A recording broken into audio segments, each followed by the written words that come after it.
Seja bem-vindo, seja bem-vinda a mais um episódio do The Cast Podcast.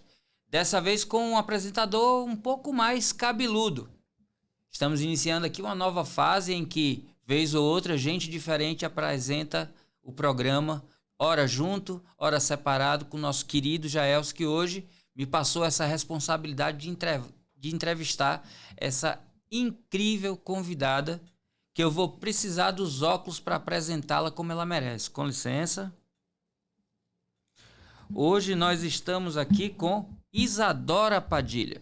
Isadora é arquiteta e urbanista alagoana, nascida e criada em Maceió, mestra em arquitetura e urbanismo pela Universidade Federal da Bahia.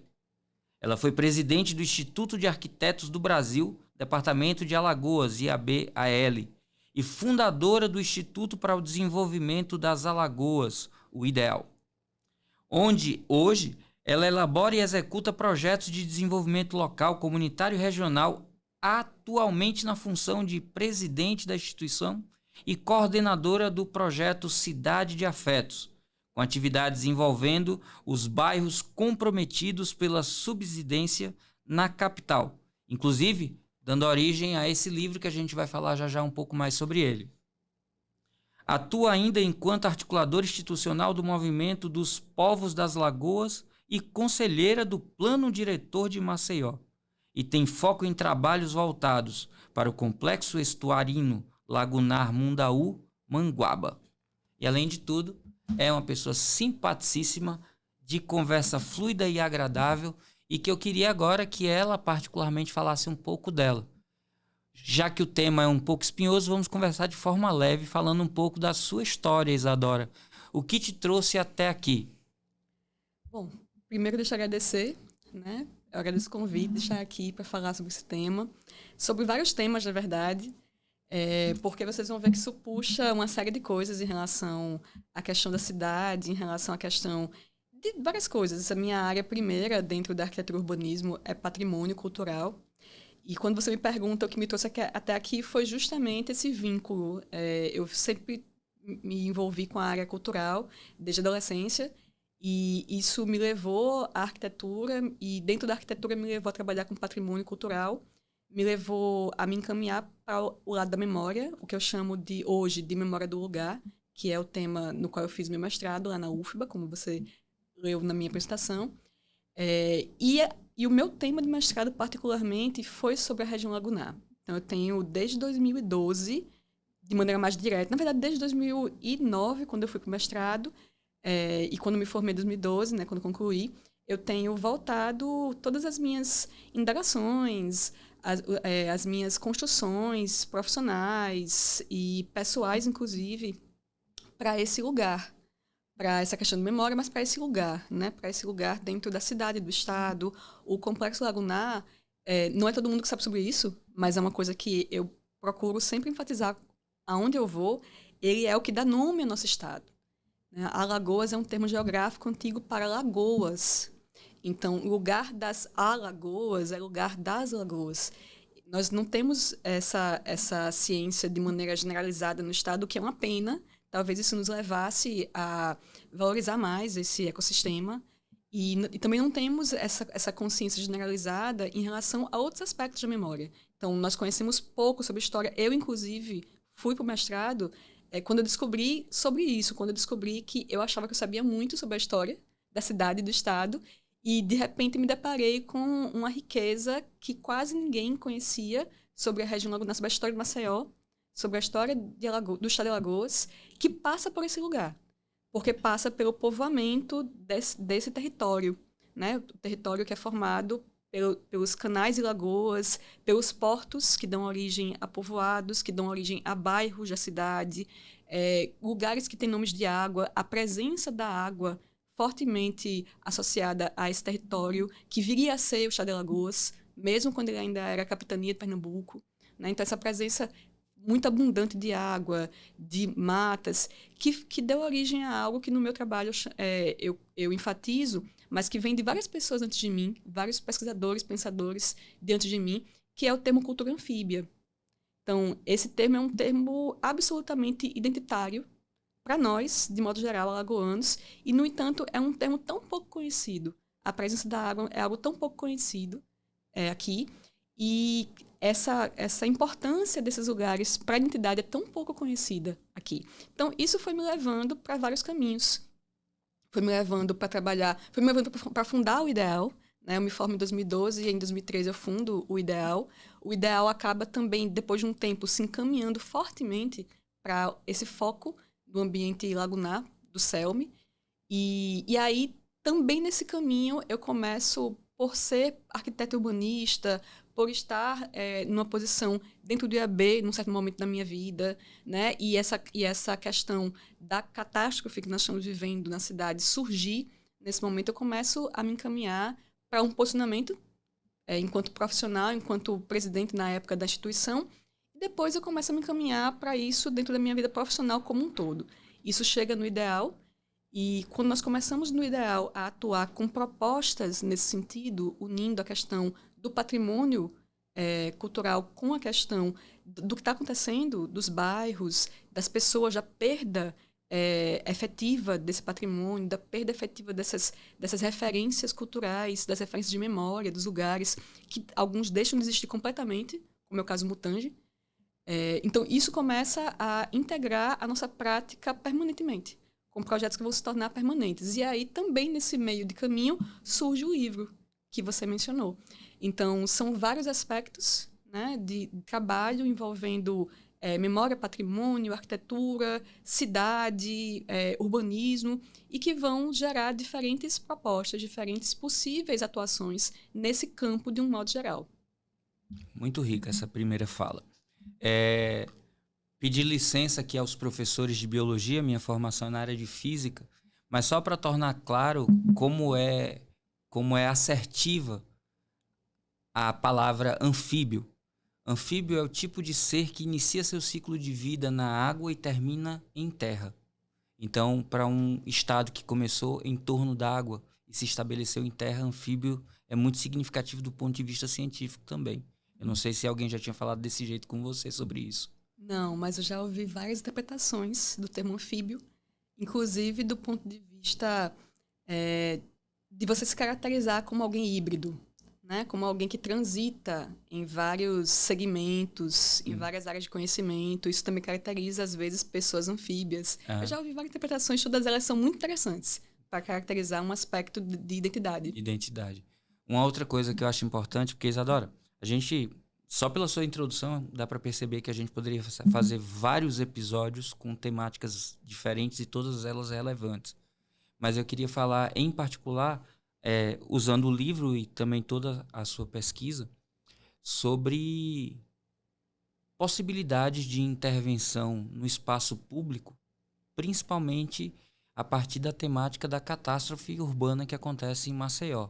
E aí, para todo mundo que está vendo esse episódio, é importante que você saiba que talvez algumas falas disparem gatilhos. Então, saiba que o tema é um tema sensível e que pode afetar de alguma forma você. E a partir de agora você conclui se deve ou não continuar assistindo ao vídeo. Isadora, eu vou pegar aqui o óculos de novo. Tem uma frase que eu acho incrível e que é a abertura da sua contribuição no livro, que diz assim: em sua trajetória, uma cidade, como uma coletividade viva e complexa, se estabelece como muito mais que a soma de suas partes. Tem uma música de Beto Guedes que diz 1 mais 1 é sempre mais que 2. E aí eu queria que você clarificasse pra gente o que é que você entende de, numa cidade, a soma das partes é maior do que o todo.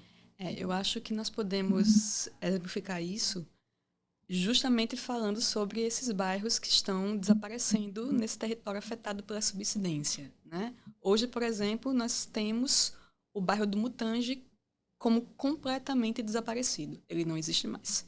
Quem acompanha as propagandas que vêm sendo veiculadas na imprensa pela empresa vê uma imagem mostrando encostas totalmente desocupadas, terra revirada, imóveis demolidos, e agora o que existe é meramente o barro descoberto, que vai vir a ser coberto com vegetação, né? Então, aquilo deixou de existir. Então, o que é um bairro? Quando se retirou os imóveis, quando se demoliu aqueles imóveis naquele lugar, o que ficou ali foi o chão, foi o solo descoberto e o resto de vegetação que existia e a vegetação que vai voltar a ocupar aquele espaço.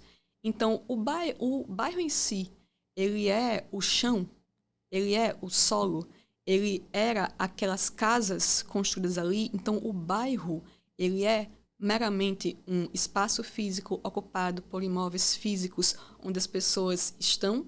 Não. Quando você pensa nas partes que formam um bairro, ele é isso, mas quando você pensa na ocupação das pessoas construindo sua vida ali, ele é muito mais do que cada uma dessas partes isoladamente e juntas, né? Ele é essas partes físicas que dão suporte à vida, ao existir das pessoas ali, ao morar, ao habitar, mas ele se torna muito mais porque as pessoas investem naquele lugar de sentido.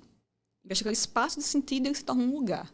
Ele se torna algo que é uma referência e que passa a ser identificado pelas pessoas como seu lugar, ao mesmo tempo que passa a identificá-las.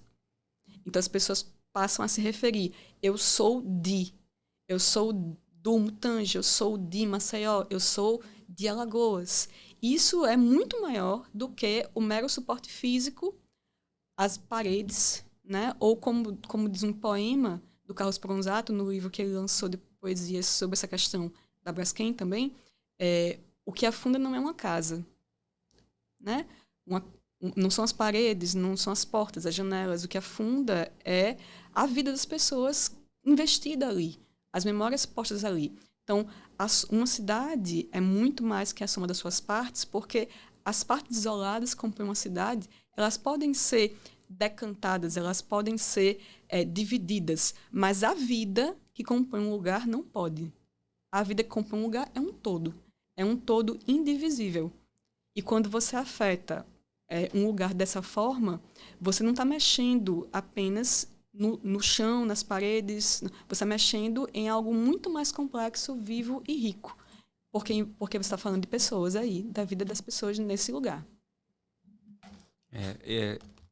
Essa afirmação, eu sou de, traz toda uma questão de pertencimento e identidade, né? Então, quando eu me apresento como, no caso, pernambucano, o simples fato de eu dizer que eu sou pernambucano já traz no imaginário da pessoa com quem eu estou falando um monte de características que ela assume que eu tenho também, já que eu me identifico como tal, né? Então, é uma perda muito mais do que estrutura física, é uma perda da história pessoal e da história do conjunto de pessoas que ali habitavam, e isso é certamente extremamente doloroso. E eu acredito que você deve saber de histórias de pessoas que sofreram demais e ainda sofrem com Muitas, tudo. Né? Muitas. E quando nós falamos sobre perda de histórias, de memórias, nós estamos falando, por isso que é mais que a soma das partes, né? Porque nós estamos falando das pessoas com perdas individuais e da perda de um imaginário coletivo de uma cidade.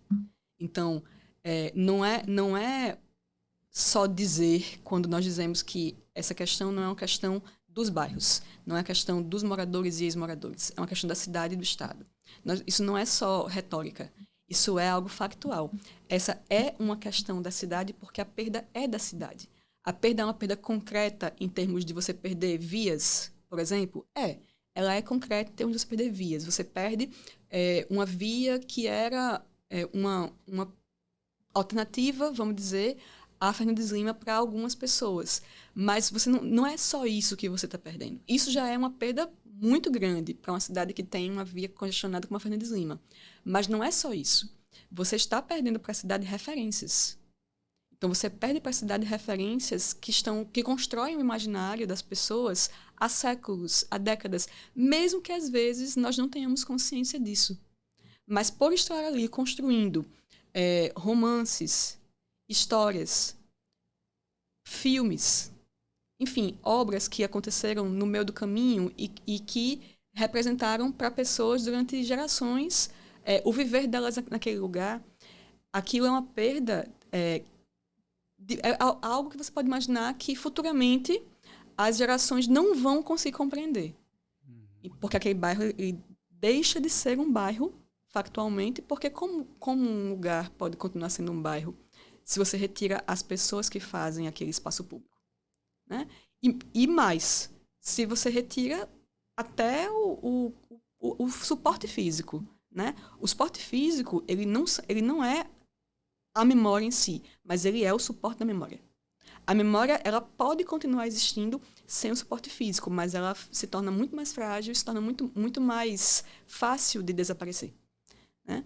Então, a gente trabalhou com isso, inclusive, num projeto do Ideal, que existe, né, que está aí para todo mundo conhecer, que é o Cidade de Afetos, você menciona, inclusive, no livro, que trata sobre isso.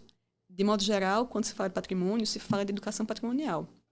Mas educação patrimonial é algo que você normalmente faz com as pessoas, trabalha com as pessoas num sentido de conscientizar as pessoas, eu não gosto muito desse termo, mas de tentar construir com as pessoas um entendimento de que um determinado bem cultural é importante. O que acontece com esse patrimônio é o contrário, é o inverso, né? As pessoas sabem que aquilo é importante. Elas, mais do que ninguém, sabem que aquilo é importante. E elas estão na iminência de uma perda concreta e irreversível. Porque, como eu falei, o Mutange, por exemplo, sumiu. Ele não existe mais. Então, ele é uma perda concreta. Ele é uma perda não só das referências culturais das pessoas porque saíram de lá, mas ele é uma perda física, né? As habitações foram demolidas. Aquilo dali vai virar uma área verde, uma área vegetada. Espera-se, né? Espera-se. E é o que está sendo anunciado, né? Mas, em termos concretos, as pessoas que passaram suas vidas naquele lugar, que moraram naquele lugar, ou que frequentaram aquele lugar, que tinham aquilo como referência de alguma forma, elas, de forma concreta, perderam a chance de que aquele lugar continuasse sendo um suporte físico das suas memórias, das suas vivências, de novas relações possíveis construídas com aquele espaço físico, né? Então, quando a gente fala sobre isso, a gente está falando sobre uma perda factual. Não é, esse bem está em risco e é possível perder, então vamos construir com as pessoas um entendimento de que aquilo é importante. Não. Aquilo é importante, é tido, considerado importante, mas ele vai ser perdido. E no caso do Mutange já foi, né? Já foi. É só um parêntese rápido, como nem todo mundo que está assistindo a gente é especialista, pode ser que alguma palavra ou outra escape à maioria do público. Se você puder explicar para quem está nos ouvindo o termo subsidência. Então, subsidência, na verdade, subsidência é um termo dentro da geologia, né? É o termo que significa esse afundamento de solo. O que acontece em Maceió, devido à mineração predatória do sal-gema, aqui o que acontece é o afundamento do solo devido às cavernas de extração do sal-gema que estão sem preenchimento e as camadas de solo acima cedem. É mais ou menos 1 quilômetro, acho que são 5 camadas de tipo de solo. Elas cedem, o teto e as paredes cedem para esses vazios, esses vãos que estão sem preenchimento. E com isso vai chegando sucessivamente até a superfície, né? Então, a subsidência é esse processo de afundamento e o solo na superfície afunda, não tanto quanto o vazio em si, porque ele vai aos poucos sendo preenchido e diminuindo até chegar à superfície, mas quando chegar à superfície, dependendo do tamanho daquele vazio e do ritmo de preenchimento, da quantidade de preenchimento, aquilo pode significar um afundamento maior, um afundamento menor do solo, e qualquer afundamento de solo, de um modo geral, prejudica o que está na superfície, seja em relação a uma via, o asfalto, seja em relação a uma casa, o alicerce, as paredes, gerar rachaduras. Então, esse é o fenômeno que acontece hoje em Maceió, de você ter o afundamento do solo na superfície e a estrutura e os imóveis que estão acima. É uma acomodação do solo para compensar aquele espaço, aquela parte que foi retirada e não substituída. Aí tem um deslocamento vertical para baixo que prejudica todas as camadas, inclusive a superfície. E com relação a esse afundamento, pelos estudos, que área total foi atingida hoje? Esse não é um número oficial. Certo. Né? E, infelizmente, existe um número oficial, mas ele está defasado. Em mapas de 2020 do o CPRM, o Serviço Geológico do Brasil. E eu não conheço um número oficial hoje, embora eu utilize um no meu texto no livro, que eu fui buscar com a Defesa Civil, através de consulta, né, mas ele não está público. O número que se tem hoje é de aproximadamente 300 hectares, envolvendo os 5 bairros que estão passando, nesse momento, pela questão do afundamento. Né, o bairro do Farol, Bom Parto, Mutange, Bebedouro e Pinheiro, que foi o primeiro onde isso foi deflagrado, né? Onde o terremoto, em 2018, trouxe à tona várias rachaduras, onde a coisa começou a aparecer. E, assim, só para talvez deixar ainda mais claro, 5 bairros, se eu não estiver enganado quando eu li o seu texto, corresponde a 10% dos bairros da cidade, né? Nós temos 50 bairros na cidade, 5 bairros são 10% dos bairros da cidade. Ou seja, 1 a cada 10 bairros está deixando de existir na cidade. Está sendo afetado pela questão, pelo processo, né, desse afundamento. E você enxerga possibilidade de intervenção que, de alguma forma, possam acalmar o nosso coração diante dessa tragédia? Olha, eu acho que primeiro é preciso a gente ter muito cuidado quando fala sobre essa questão, porque as pessoas precisam entender que existem áreas que ainda estão passando pelo processo de subsidência e que vão levar, segundo especialistas, décadas nesse processo. Existe toda uma tentativa de preenchimento de minas, por exemplo, que está em andamento e é apresentada pela empresa nesse momento. Ainda há se ver qual será o resultado, né? Quando se tiver concluído esse preenchimento, se isso vai dar certo, se isso vai funcionar, se de fato vai cessar ou vai minimizar, qual será o efeito disso? Isso ainda está para se ver, porque nós estamos vivendo, né? Nós estamos vivendo isso no processo e em alguns lugares no olho do furacão. Na região lagunar em si, Bebedouro, Mutange, que é o olho do furacão, e a própria Lagoa Mundaú, que vem sendo afetada com perda de manguezais, porque o afundamento do solo está gerando um aumento da água, né?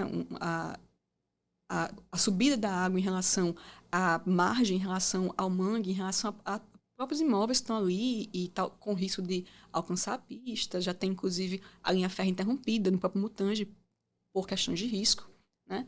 Então, nós estamos vivendo esse momento geológico ainda indefinido. E nada pode ser feito no território enquanto nós não tivermos certeza em relação a esse momento geológico, né? Então, dito isso, que isso é a questão chave, a questão crucial para se definir o que acontecerá com essas áreas, dito isso, existem coisas que nós precisamos definir. Então, por exemplo, existe uma controvérsia imensa sobre a questão da titularidade dessas áreas. Então, de quem vai ficar sendo a titularidade dessas áreas, desse solo urbano? Esse solo urbano vai ficar como se pensa hoje que é o que está acontecendo, vai ficar para a empresa que está sendo apontada como a responsável pelo que está acontecendo? Então, dentro dessa lógica, o que será feito com essas áreas? Que usos serão dados? Então, essas áreas já estão sendo demolidas e revegetadas. O Mutange, como a gente falou aqui, já deixou de existir. Do lado dessas áreas em Bebedouro, existe o Parque Municipal, que é o maior parque urbano de Maceió. Nós temos, inclusive, conexão entre esse parque e o Horto do Ibama, né? Então, faz sentido que se visualize, que se vislumbre que esse lugar venha a receber um uso de um parque público. Havendo a possibilidade geológica em relação a essa área, faz sentido que se vislumbre que esse parque receba esse lugar receba um uso de parque público, mas não só, né? Não só essa questão. É também uma questão de que tipo de parque público. Um parque público seria algo como o Ibirapuera, em São Paulo? Como o Ibirapuera, como o Central Park, que eu uso como exemplo no livro, como o Parque das Pedreiras, em Curitiba. É um parque urbano que permita usos. E isso seria algo muito, muito bem... Se isso vier a acontecer, isso seria algo muito benéfico para a cidade. Dentro do que nós estamos vivendo, seria talvez uma maneira de ajudar a sanar um pouquinho dessa dor que está sendo tão impactante para a cidade. 300 hectares já tornaria esse parque um dos maiores, se não o maior do Brasil, né? Seria um dos maiores do Brasil, com certeza, e a proposta é que não é só de ser um parque público urbano, né? A proposta é de ser um parque público urbano que ajude a contar essa história. Ter lá um memorial, né? museu. Eu não gosto muito de falar da lógica de memorial e museu, embora sejam, sim, usos possíveis. Porque eu acho que é necessário haver monumentos para lembrar. Se eles vão ser memoriais, museus, ou o que eles vão ser, eu acho que isso é algo a se construir. Mas eu acho, sim, que é necessário usar o patrimônio que lá está. Nós temos um patrimônio, Bebedouro era, antes dessa coisa toda, até hoje, porque ainda está vigente, o plano diretor está atrasado, em termos de revisão da cidade. Então, ainda é uma zona especial de preservação cultural, pelo patrimônio arquitetônico. Então, esse patrimônio, por exemplo, ele não pode ser demolido. Embora nós tenhamos tido milhares de imóveis demolidos no Mutange, o que é considerado patrimônio da cidade não pode ser demolido. É preciso pensar uma forma, seja ela qual for, de preservar esse patrimônio. Então, se esse patrimônio não pode ser demolido, se a ideia seria, havendo a possibilidade de fazer um parque público urbano nesse território, então o patrimônio construído que lá está teria que ser incorporado a essa proposta, de maneira que fossem possíveis percursos por esse patrimônio com segurança, né? De maneira que fosse possível usar esse patrimônio para contar a história daqueles lugares, daqueles bairros, de maneira que fosse possível contar a história do que aconteceu, dessa calamidade que aconteceu. A história completa, sem esquecimentos, sem esconder coisas, de maneira que as gerações conhecessem o que aconteceu. Como nós sabemos que existe em relação a outros lugares do mundo, em relação ao Holocausto, em relação às Torres Gêmeas, em relação a questões como a invasão do Brasília agora, e está se propondo fazer algo nesse sentido, com relação ao que aconteceu em Hiroshima e Nagasaki com os jardins. Então, isso é algo para não se esquecer. Inclusive, me corrija se eu estiver enganado, no seu livro você cita 2 intervenções que resultaram em parques públicos sobre áreas que tiveram problemáticas associadas à mineração. Sim. E que foram bem-sucedidas, segundo você comenta. Sim. Eu cito o próprio Parque das Pedreiras, em Curitiba, e cito um parque na França, o Bout de Champs, né? São parques que foram estabelecidos em áreas egressas da mineração, uma delas, pelo menos, inclusive, uma área que era considerada de risco, né? Eu não quero comparar, nós não temos nenhuma catástrofe no mundo, nenhum outro acontecimento no mundo que seja uma referência para o que acontece aqui em Maceió, embora fale-se muito de Bhopal, mas Bhopal não era uma área urbana, aqui é uma área urbana, então aqui é um caso único de mineração numa área urbana que gerou um impacto desse tamanho, dessa magnitude, pelo tanto de gente afetada. Né? Bhopal fica onde? Na Índia. Índia. Né? Então, assim, não há base de referência para o que nós vivemos aqui em Maceió. O que nós vivemos aqui em Maceió é algo único. Não à toa é considerado o maior desse tipo no mundo, numa área urbana, em andamento. Então, não dá para a gente trazer algo como termo de comparação, porém, nós podemos aprender com algumas questões. E uma delas são essas referências que eu trouxe aqui para se pensar possíveis propostas para um parque urbano. E a outra é a que eu também cito no livro, que é do próprio Central Park, em relação à preservação da memória de um lugar que desapareceu para o parque surgir. Embora no Central Park se tenha feito isso propositalmente, e aqui não tenha sido o caso, em termos não se planejou construir um parque e, com isso, retirar os bairros. Não foi isso que aconteceu em Maceió. Está se retirando os bairros e a possibilidade do que fazer com esse lugar talvez a construção de um parque. de um parque público, se esse futuro geológico permitir isso. Utilizando isso como algo que vai beneficiar a cidade, trazer novos usos sustentáveis, usos culturais, usos históricos. E como diz uma arquiteta que é ex-moradora desses bairros, do caso do Pinheiro, que é a Gardênia, por que não também usos educacionais? Usos que nos permitam aprender com o que aconteceu. Então, se isso é uma calamidade sem precedentes no mundo, é algo que as pessoas do mundo vão querer estudar. Sim. Né? Pesquisadores, pessoas da área. Na verdade, Maceió deveria estar se colocando como um lugar de interesse para a pesquisa do mundo inteiro, justamente em efeitos da mineração urbana.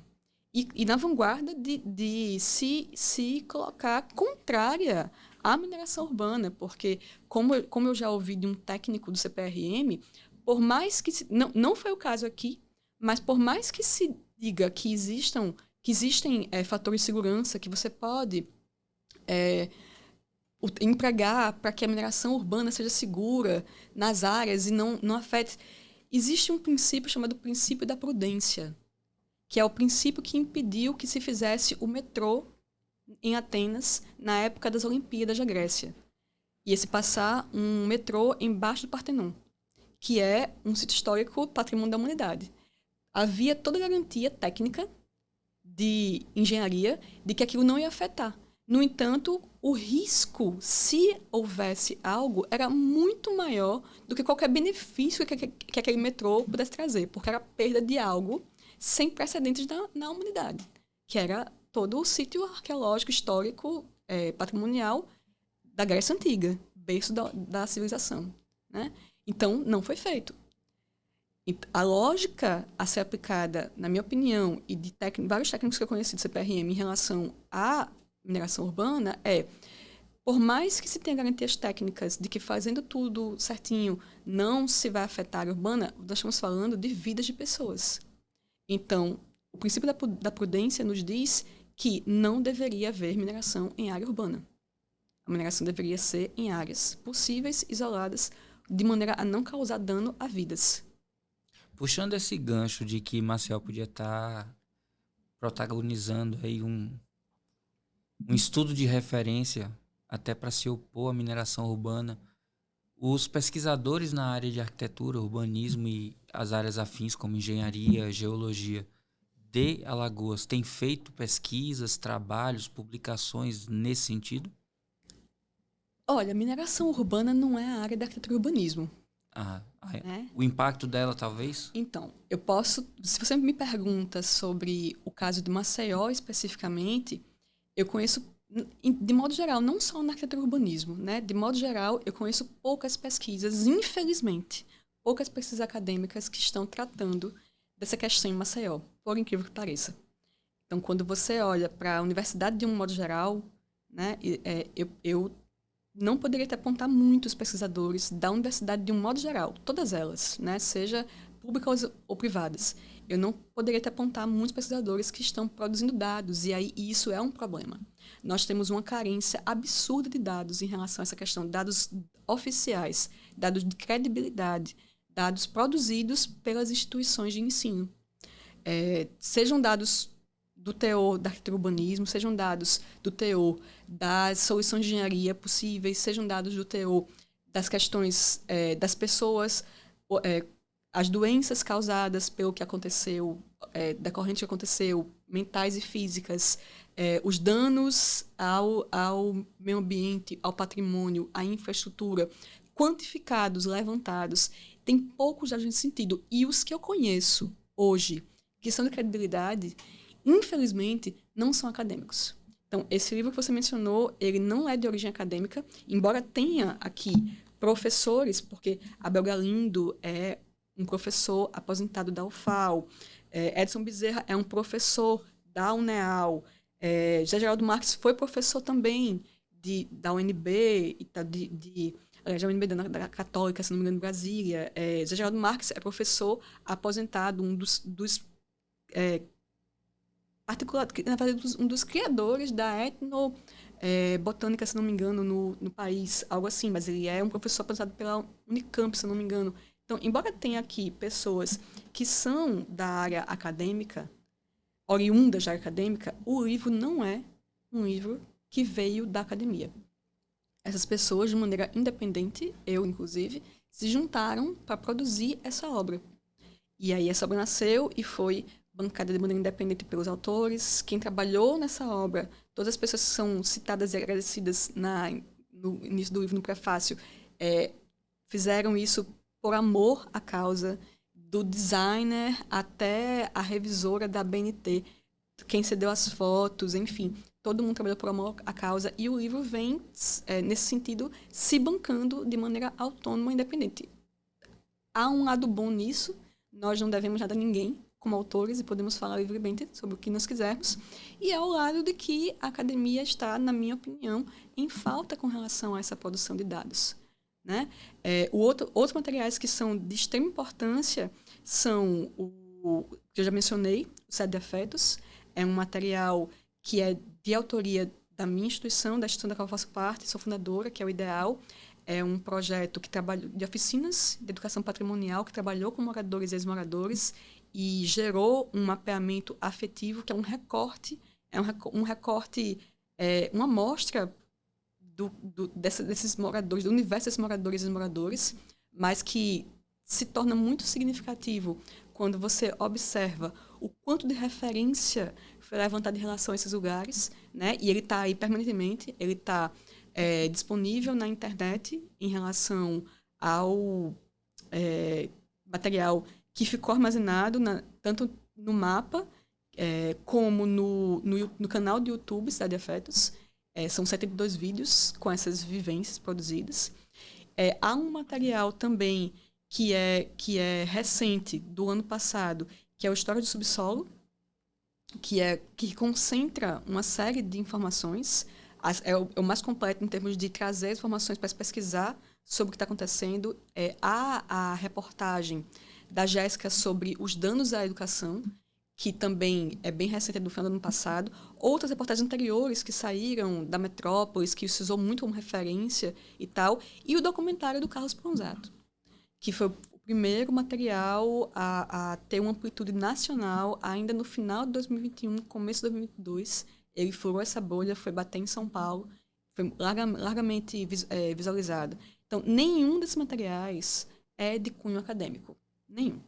Hoje, eu conheço uma pesquisa muito importante que está em andamento, fui inclusive entrevistada nessa pesquisa e tal, que é uma parceria da UFAL com a UNB, professora Natália Levino, mas é uma pesquisa em andamento que está entrevistando atores, vários stakeholders da questão, mas ela está em andamento. Não tem material produzido ainda. Vai ter, eu acredito que vai ter material de qualidade para apresentar sobre a questão.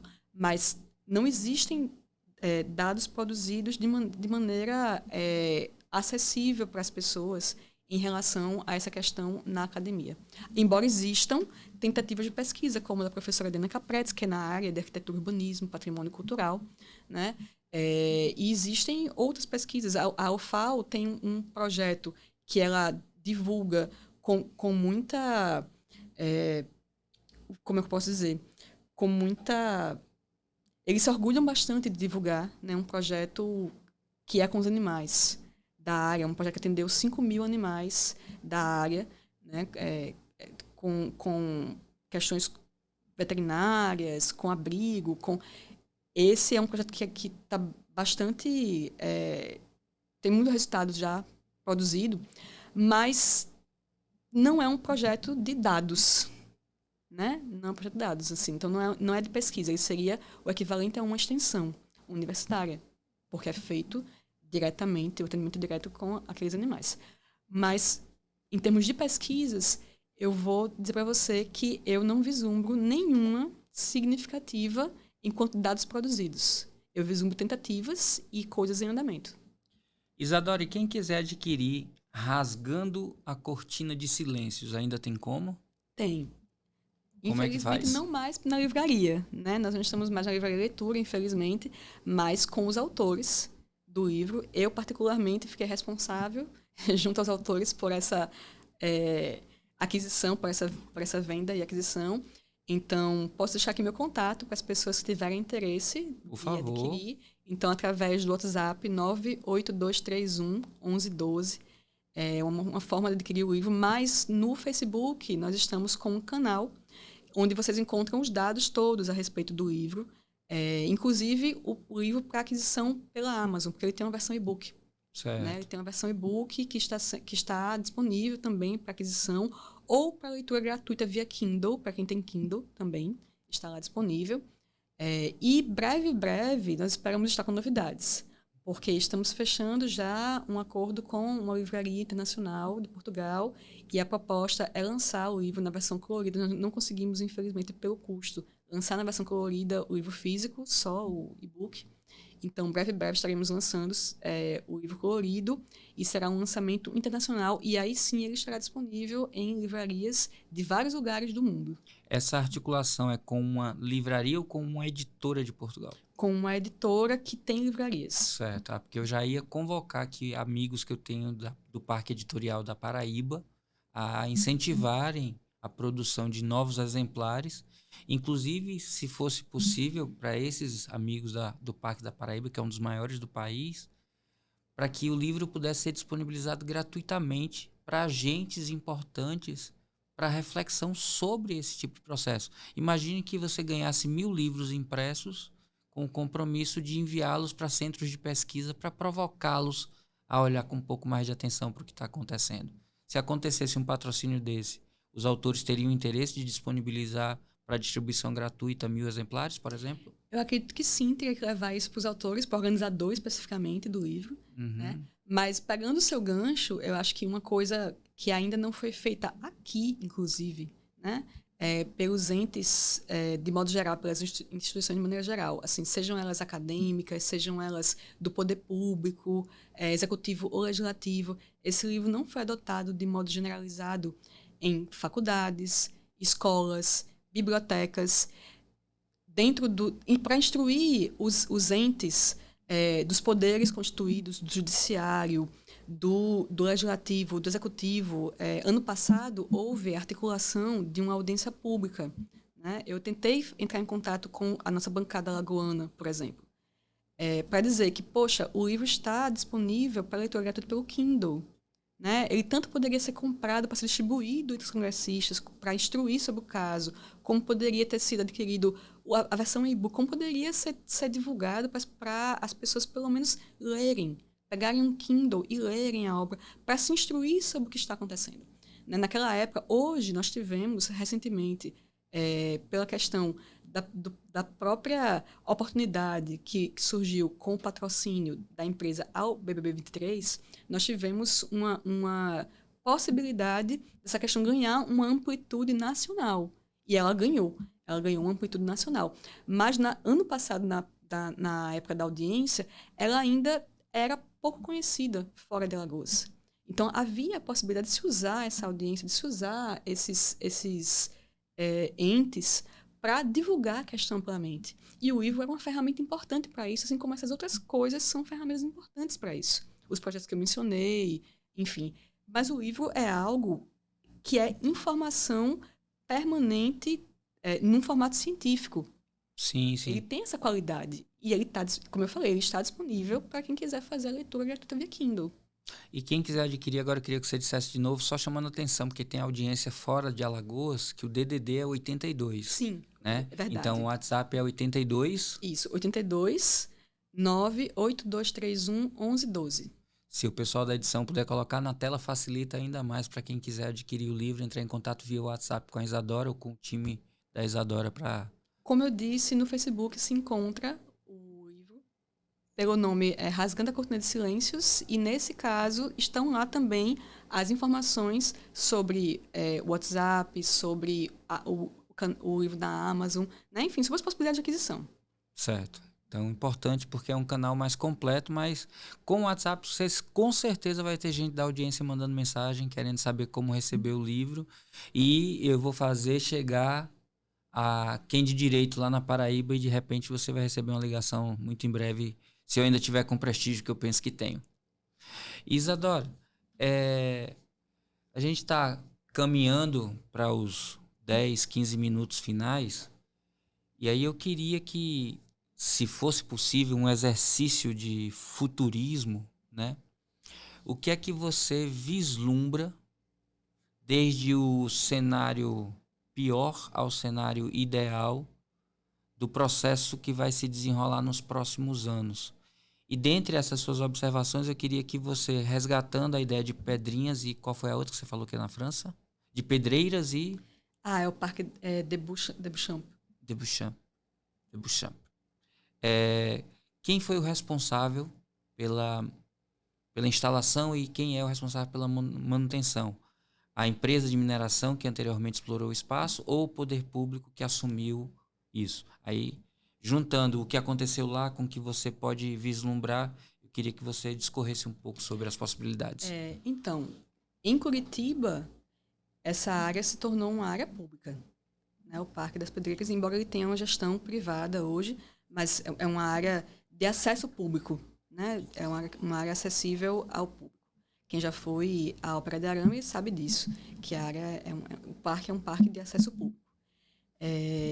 Hoje existe uma instituição responsável pela gestão do parque, e essa instituição ela faz a gestão em todos os sentidos, em termos de manutenção, em termos de programação cultural, que é uma programação intensa, inclusive, sempre tem apresentações, enfim. Então, esse é o formato adotado lá em Curitiba. Eu confesso para você que eu não sei totalmente qual é o formato adotado lá na França, mas até onde eu me lembre, é um formato semelhante. Existe uma instituição, como é o caso do Central Park. O Central Park é uma instituição privada que tem esse braço de pesquisa científica que é responsável pela manutenção ou por trazer de volta, manter a pesquisa, de trazer à tona, manter sempre viva a memória desse lugar que deixou de existir, que era uma comunidade, deixou de existir para a construção do parque. Então, eles estão sempre fazendo escavações, exibindo os objetos dessas pesquisas e mantendo acesa a memória desse lugar. Então, também no Central Park eu sei que é uma instituição privada, embora o parque também seja de acesso público. Então, esses formatos são formatos bem, bem parecidos entre si. E o tamanho, pelo que eu me lembro, do Central Park é um pouco maior do que seria o nosso parque aqui, né? É semelhante. É bem parecido. É bem semelhante, o tamanho de um e do outro. Então, do que seria, né? Considerando a relevância do Central Park para uma cidade do tamanho de Nova York, imagine ter um quase Central Park em Maceió. Como isso vai resgatar coisas positivas, inclusive pode até interferir no fluxo de turismo para a cidade, né? Sim. E, na verdade, além de tudo isso, são vários aspectos, né? Tem o aspecto do ganho de equipamento público urbano para os próprios moradores, tem o aspecto do ganho nessa perspectiva que você mencionou de poder divulgar mais uma opção para as pessoas que vierem a Maceió, se isso viesse a se concretizar. Tem o aspecto científico-acadêmico, como eu mencionei, que pode colocar Maceió numa vanguarda de discussão, debate sobre essa questão. Tem o aspecto também do sanar uma questão altamente dolorosa dentro da cidade e, portanto, ampliar a nossa autoestima. Né? Quando você me pergunta sobre um exercício de futurismo, se eu for pensar Maceió em relação a essas intervenções, se elas acontecerem, eu penso uma Maceió que definitivamente vai se encaminhar para o século XXI. Uma Maceió que vai aumentar e muito a sua área verde, com cuidado com a sua história e memória, com cuidado com um dos seus principais ecossistemas, que é essa região lagunar, essa região do complexo histórico lagunar Mundaúmanguaba, né? O cuidado com as suas águas, né? Suas águas salobras, suas águas doces, suas águas salgadas, e, portanto, com essa cultura anfíbia, que nós mencionamos lá no início, que é a alma dessa cidade. A alma dessa cidade é essa cultura anfíbia, portanto, suas águas, a relação da paisagem, a relação do construído com esse ecossistema, se for uma relação harmoniosa, respeitosa, de convivência, né? E, ao mesmo tempo, indo ainda nesse caminho do futurismo, já que eu falei das várias águas, no livro tem a proposta que envolve o que hoje é a área de localização da sede da empresa. Se nós estamos falando de se colocar numa vanguarda, de ir contra a mineração urbana, de não permitir mineração em área urbana, então não faz sentido se manter uma planta industrial como aquela em solo urbano de Maceió. E aquela também é uma área que, liberada, é uma área de um potencial turístico estrondoso. É uma área que faz parte do complexo Lago Namudamanguaba, de uma importância enorme para aquele ecossistema. É uma área que tem, ao lado ali, outro lugar que também é ZEP, pelo Plano Diretor de Maceió, também é uma zona especial de patrimônio cultural, que é o Ponta da Barra. Né? É uma praia que foi cartão postal da cidade, que é a praia da Avenida Praia do Sobral. Então, é uma área que tem um potencial de ser requalificada imenso. Então, fazendo esse futurismo, eu penso numa cidade completamente diferente do que nós vemos hoje, em termos de se encaminhar para uma cidade sustentável, harmoniosa, que respeita o meio ambiente, que respeita o seu patrimônio cultural, histórico, que respeita a sua história, que respeita a sua cultura, enfim, que equilibra tudo isso e, portanto, faz uso do que existe de mais avançado em termos de debate urbanístico no mundo. Porque esse debate de qualidade de vida da população, de harmonia do construído com o ambiente, é o que há, e, portanto, com as águas. Esse debate de harmonia com as águas de uma cidade é o que há de mais avançado no mundo.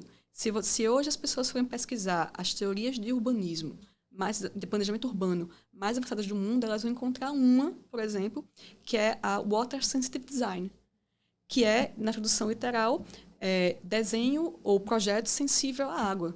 Isso é o que se faz já há alguns anos, mais de uma década, em lugares como a Austrália, em outros lugares do mundo, e que é você modelar a cidade respeitando essas características naturais de relevo, especialmente a relação com as águas, que é um bem que, se você não cuida, ele é finito.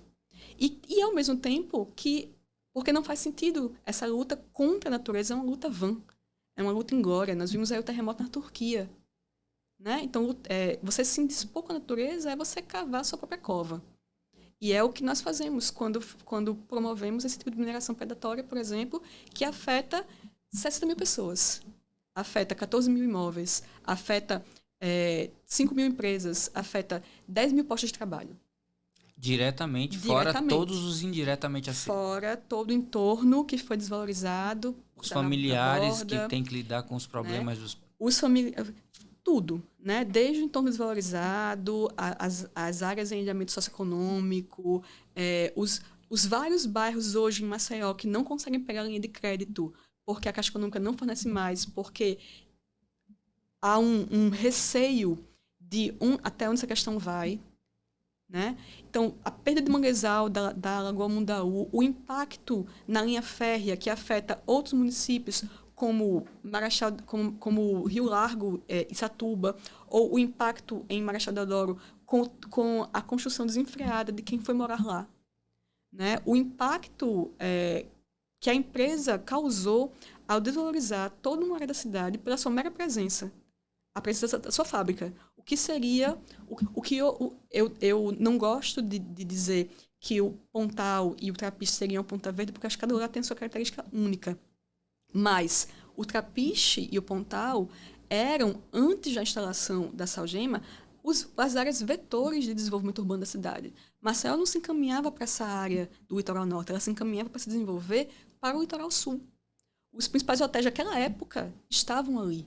Então, hoje, nós poderíamos ter uma área com um desenvolvimento territorial imenso naquele lugar. E isso foi sustentado pela presença da empresa, pelos vários vazamentos que aconteceram ao longo de décadas. Enfim, pelo risco potencial que as pessoas vislumbram, inclusive pelo medo que se gerou daquele lugar. Então, se você colocar isso ao longo das décadas, são quase 50 anos, o quanto Maceió deixou de ter em termos de benefícios econômicos, sociais, ambientais, culturais por conta disso. E o quanto ela deixa de ter hoje e vai deixar no futuro se isso permanecer da maneira como está.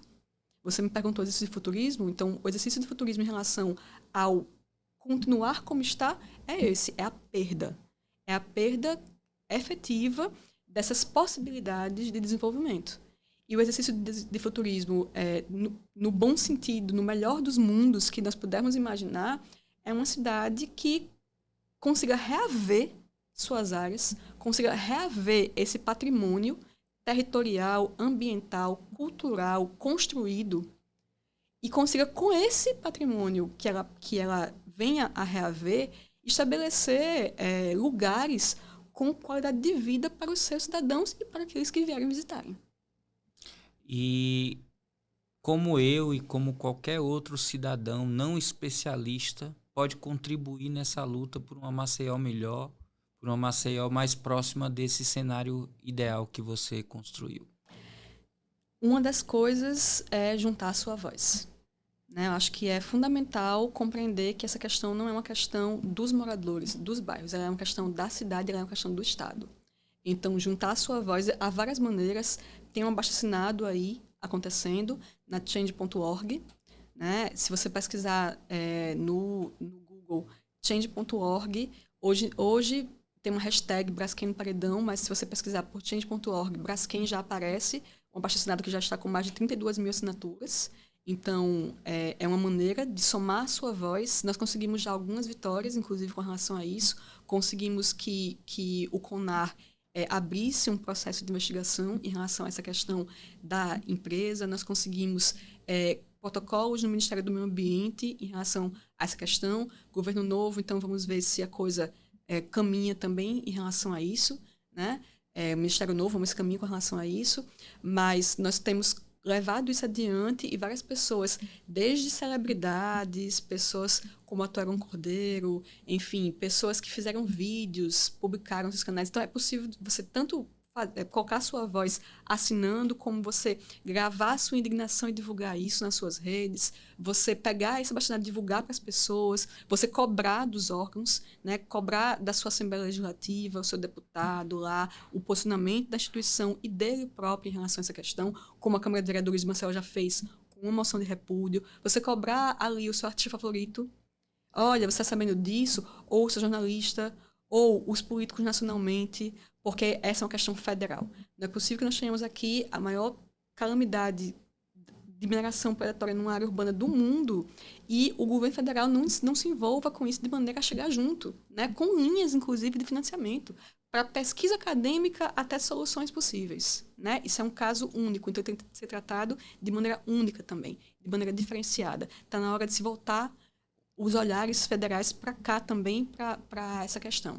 Então, desde isso até soluções criativas. A gente já teve gente fazendo filmes sobre a questão. Então, eu acho que é possível também conclamar artistas que venham a fazer suas obras audiovisuais, suas músicas para tratar do tema, como já houve várias. Tem vários clipes aí pelo YouTube de grupos musicais, de artistas como Mano Dibb, que fez uma música e levou o Festival Encantos sobre a questão do Pinheiro. Né? Então, acho que assim, tem várias possibilidades.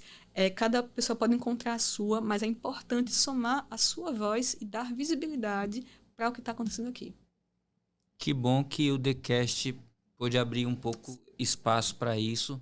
Gente, essa foi Isadora Padilha. Muito obrigado por seu tempo, né? Pela sua generosidade e pela forma franca e didática com que você tratou um assunto tão delicado. Nesse último momento, Isadora, eu queria que você deixasse uma mensagem final. Se sinta confortável para deixar a mensagem que você quiser, mas eu particularmente tenho sempre um viés de esperança numa possibilidade melhor para o futuro. Mas eu queria ouvir de você uma mensagem final pensando sobre o que a gente acabou de discutir tudo até aqui e que fique gravado para quem está nos assistindo agora esse último momento como um momento de reflexão sobre tudo. Bom, primeiro eu vou agradecer novamente, né? Eu concordo com você, abrir esse espaço é algo muito importante. Quanto mais pessoas forem alcançadas com essa história, quanto mais pessoas conhecerem, melhor, né? E a minha mensagem, ela vai muito no sentido do que foi a abertura. Você trouxe aquela frase no início, né, da soma das partes e do 1 mais 1 ser maior que 2. Quando a gente fala de vozes, fala disso, né? Nós estamos falando de algo gerado por uma multinacional e muitas vezes pode parecer que não é possível fazer frente a isso, mas é possível sim. Nós temos tido pequenas vitórias ao longo do caminho. Tivemos agora essas recentes em que a questão saiu da bolha local do Chá de Alagoas e foi para o âmbito nacional e materiais foram produzidos e começaram a levar às pessoas o que está acontecendo aqui. Então, minha mensagem final é de que venham junto, somem suas vozes à nossa, contribuam para a resolução dessa questão ou para a divulgação do que está acontecendo para possíveis resoluções e vamos tentar lutar por uma cidade melhor para todo mundo. Mais claro, impossível, Isadora. Muito obrigado. Junte-se a essa luta. Junte-se porque cada voz faz diferença no resultado. Esse foi o The Cast Podcast. Eu sou Ives Urquiza, host e especial no episódio de hoje. Amanhã você já fica com o nosso amigo Jaelson Gomes de volta. E de vez em quando esse cabeludo aparece por aqui para dar um susto em vocês. Muito obrigado pela sua audiência. Se você ainda não é inscrito, inscreva-se. Aproveite para curtir, comentar e compartilhar com todo mundo, porque esse tema é extremamente importante e a sua ajuda faz toda a diferença. Valeu!